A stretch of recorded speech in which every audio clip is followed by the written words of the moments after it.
Hello everyone, welcome back to the channel. We are playing again D&D style RPG. We're on chapter 2 now.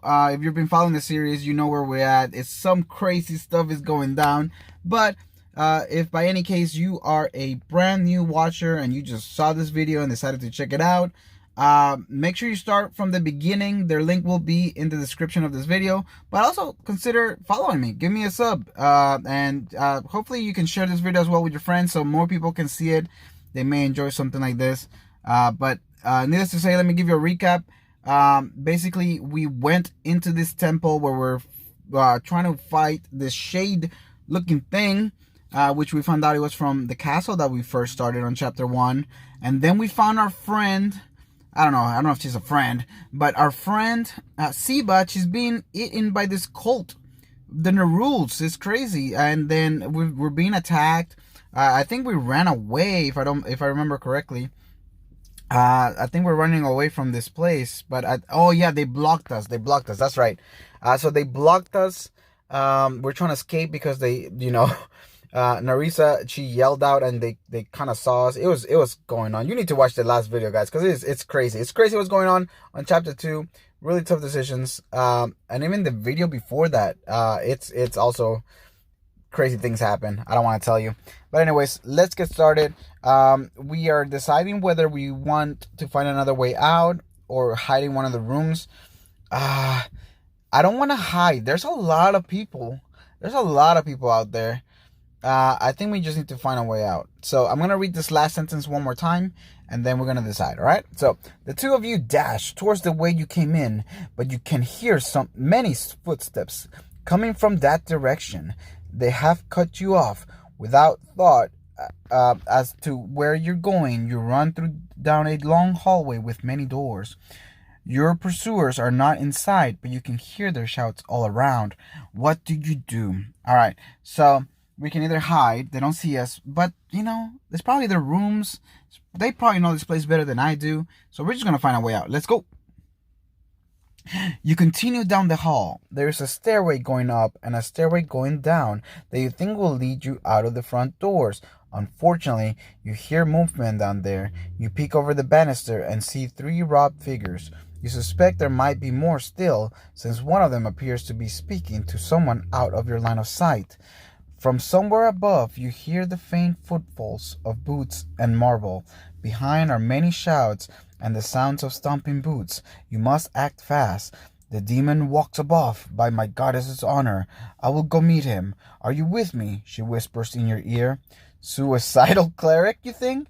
There is a window nearby as a third option. You could throw yourself out the window and cast a spell to break your fall. This is certainly the closest means of escape, but unfortunately, it means leaving Narisa behind. All right, so we are not cowards, guys. Let me rephrase that. We are not cowards. Let me repeat that. We're not gonna leave her by herself, even if we die. That's okay. We don't want to jump through the window, so that's out of the question. I feel like if we were to go downstairs, it is the best way. The reason I say that is because I've been paying attention now, guys. I've been paying attention. We climbed, right? We climbed to get to this floor. So actually no, we went through the alley. So I guess we're not really on the second floor. I was thinking, we're in the second floor. We're gonna go downstairs. That's where the main door is. We can fight 3 people. But in this case, let's see. She wants to fight the demon. I don't think we want to fight the demon. We don't have mana. But she's a cleric. So maybe like if we destroy the thing. Oh, this is so tough. I do want to pause here and ask you guys what in the comments. Tell me what you decided. Tell me what you decided. I'm gonna go downstairs. I think it would be easier to just fight downstairs. So fight downstairs. Bam. No, thank you. You grab hold of Narisa's arm and say, if we die, the truth of this place is lost. Come. She seems to see the reasoning in your words, for she reluctantly follows you down the stairs.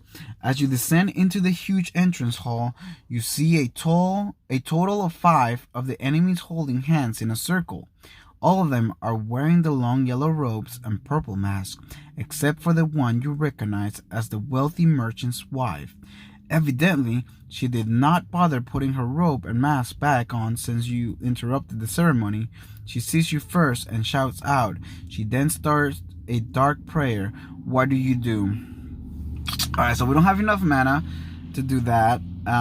We don't want to attack with a dagger. We are mages, guys. I need to emphasize that we are mages. I know it's probably our last spell right here, but we're gonna do Firebolt her butt. Oh wow, that was painful. Okay, as fast as you can, you cast your bolt of flame spell at the merchant's wife. Just as your bolt of flames leaves your hand, a sizzling dark ray hits you from her outstretching finger. Painful, cold shoots through your body. There they go, hitting you with their soul-sucking dark magic again, just like back at Castle Iverness.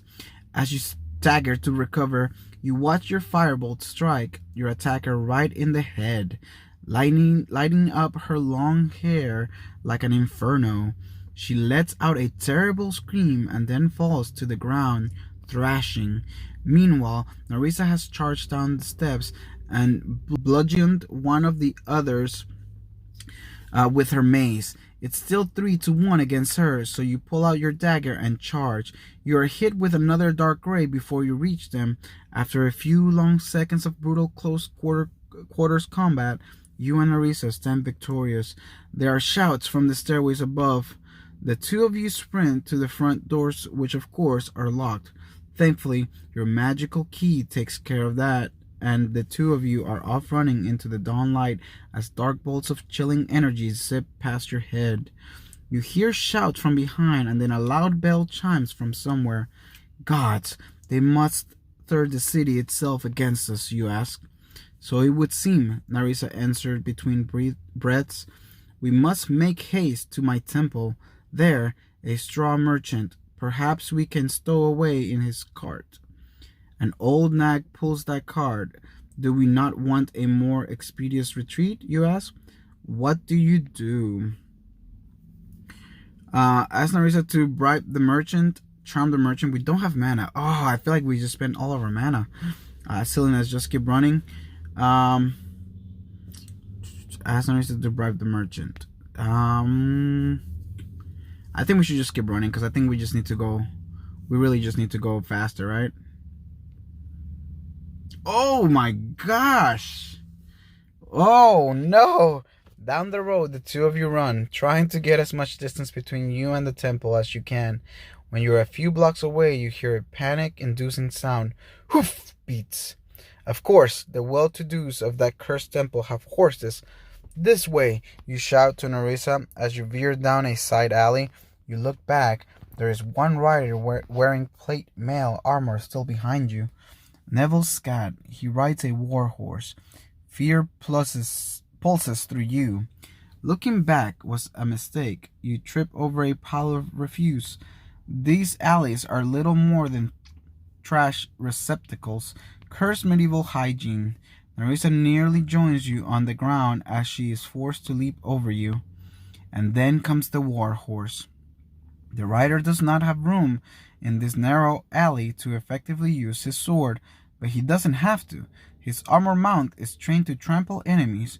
You do your best to roll and avoid this trampling, but you still get a hoof to the stomach as the knight rides over you. Narissa is pressed against the wall and so avoids the hoofs. She desperately parries as the knight stabs down at her, and then runs behind the horse to join you. The huge horse can't turn around in this narrow alley. The two of you run back towards the main road as the knight struggles to turn around. There is another side alley, even narrower than the last one, that you and Narissa slip down. No horseman can follow us now. And so, the two of you melt into the city without further pursuit. As you hurry through the increasing morning traffic toward the Temple of Alathia, you lean over to Narissa and whisper, "Did you notice the marks of Nerul on those in the temple?" Narissa nods. The Temple of Eternal Love is the Temple of Nerul, goddess of the undead, right under our noses all these years, she says thoughtfully. It actually makes sense, the name Temple of Eternal Love. I mean, how so, you ask? Do you not know how Nerul became the goddess of the undead? You shrug in response. It is said that in times long forgotten, Nerul was a great queen of men, as is typically of many rulers. She took many lovers, but eventually she fell deeply in love with a knight named Flareon of Brisein. Sir Flareon was not of the highest born, but he possessed courage, strength, and purity of heart beyond all others. Having finally found a worthy man, Queen Nerul consented to marry. However, on the morn they were to be wed, the Bahal, the demon lord, who despised above all the happiness of mortals, entered this world. It is said that Nerul had made a deal with Bahal long ago, her soul, in exchange for a long, prosperous rule. Well, her absolute rule was about to end, and the demon planned to collect. But first, the demon visited Flareon in his chambers and offered to spare Nerul's soul in exchange for Flareon's. Flareon, being the man he was, consented to the deal, and Bahal made off with the great knight's soul. Nerul was beside herself with grief, rage, and guilt. Exactly what the devil intended. Nerul focused her considerable fortune and power upon finding magic to bring her true love back to her. Eventually, she spawned the darkest of magic, necromancy. She summoned countless souls to her world, filling corpses of the crypts and graveyards, desperately searching for the one. She was the first necromancer, you ask? Indeed, those souls she did not use to swell the ranks of her undead armies. She fed on to gain more power. She never aged, never needed food, drink, or rest. One day, after many centuries, she simply vanished. Legend has it that she searches still for Flareon, her eternal love in the endless multiverse. To think that from love such horror could emerge, you mutter. A demon delights in nothing so much as turning love to blasphemy. Nerissa says, Love to blasphemy? You think? What of my brother, Reginald? Could I have been the one to slay him? The thought is painful and taxes your steps, all the more because deep inside you know it is true. Do you unburden yourself to Nerissa? What will she do? Is she not your only friend now? You fear she may turn against you if she knows the truth. What do? Holy moly, what does this mean? Does that mean that we actually did kill Reginald? Did we do it, guys?